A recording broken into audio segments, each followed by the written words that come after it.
This photo was sent to me by Leona over in Queensland, Australia, and it's a picture of the Wyarralong Dam. I hope I pronounced that right.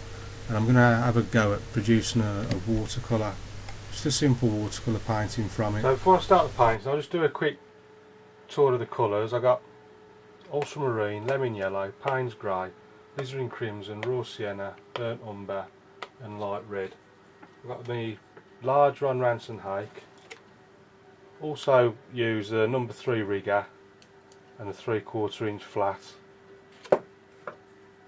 I've got a tea towel on just to take the excess water off, should I so need it.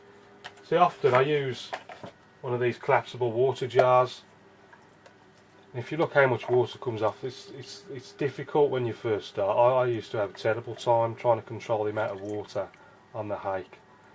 And what I find is this sharpish lip takes off enough water. If I just keep brushing it like that, that then is good to go. If you haven't got a jug where you can do that, then I just take the excess off.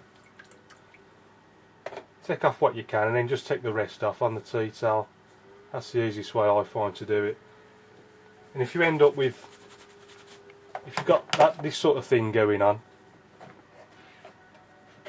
if you just dip the tips in, just to bring the hairs back together, just dip the very tip of the brush in, just to bring the hairs back together, and you're fine to go again. So with all that in mind, I mean, these hakes can be a real pain. They're more difficult to get used to than these sort of your traditional round brushes, but I just find these sorts of things a bit boring, to be honest with you. With these hakes you can just bash it in nice and quick, get all sorts of nice effects. So with a clean brush, clean water,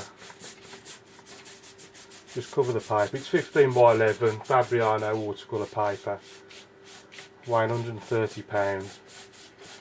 And again, you can see how the edges are frayed. I'm just dipping the tips in just to bring the edges, just to bring the hairs back together. And I'm going into the raw sienna. And again, just continue that down to the bottom. No particular order to it. I mean, the sky is pretty sort of uniform blue. I mean, it's a bit bland, there's not much going on, so I'm just going to go into the ultramarine,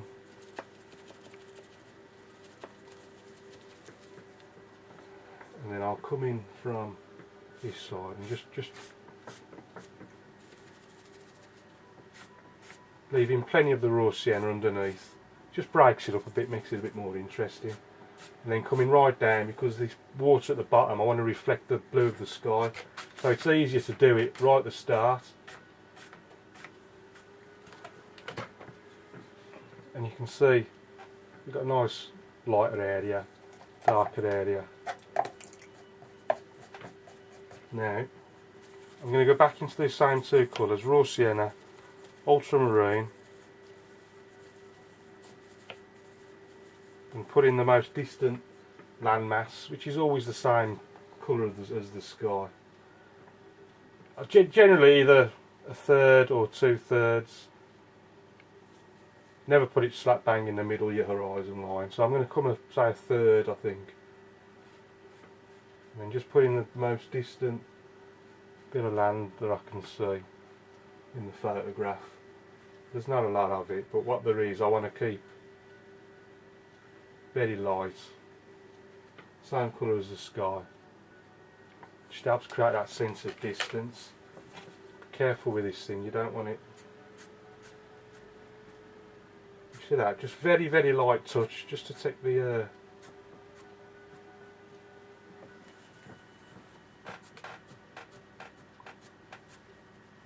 just set these back runs out, and then once you've got the most distant landing, you can go in with the hairdresser and dry it. Because I only really want that sort of hazy look for the most distant stuff. So I'll give that a quick dry.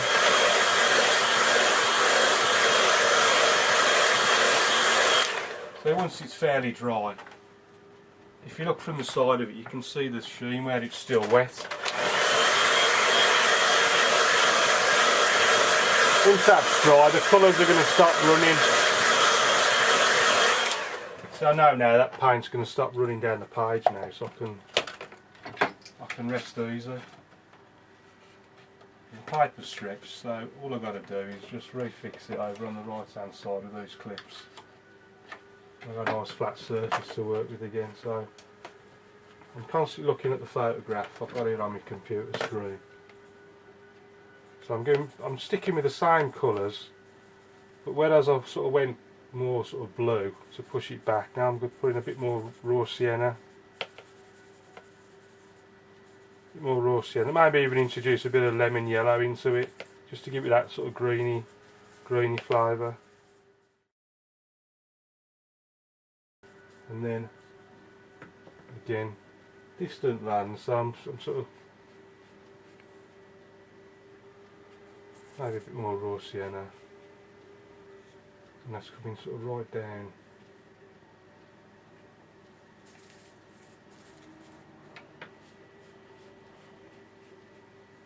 And then you can see how this sort of stronger colour sort of comes right forward, pushes that right into the distance, the furthest hills. Then I'm doing the same on the other side. Hang on, I'll just finish off on this side first. Just a bit more down. Just coming down to the water's edge.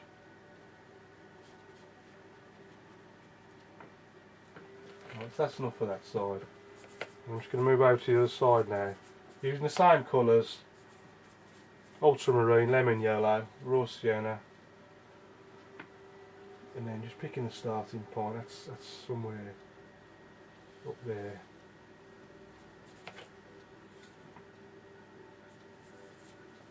And it comes down. It's going to come down to about here.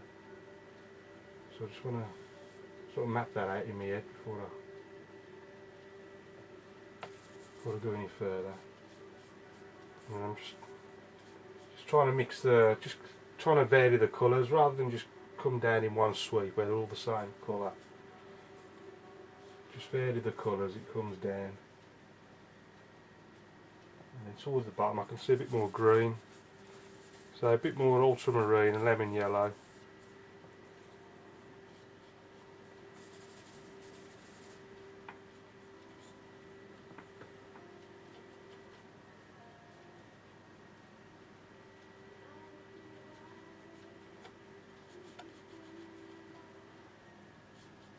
I'll do it for that without fussing over it too much. Now the next thing I'm going to do, let's call that dry. So I want to put some reflections in there. So I've put the reflections in, I'm just going to re-wet the water area. So by making sure that it's dry, when I wet it, the paint's not going to run everywhere.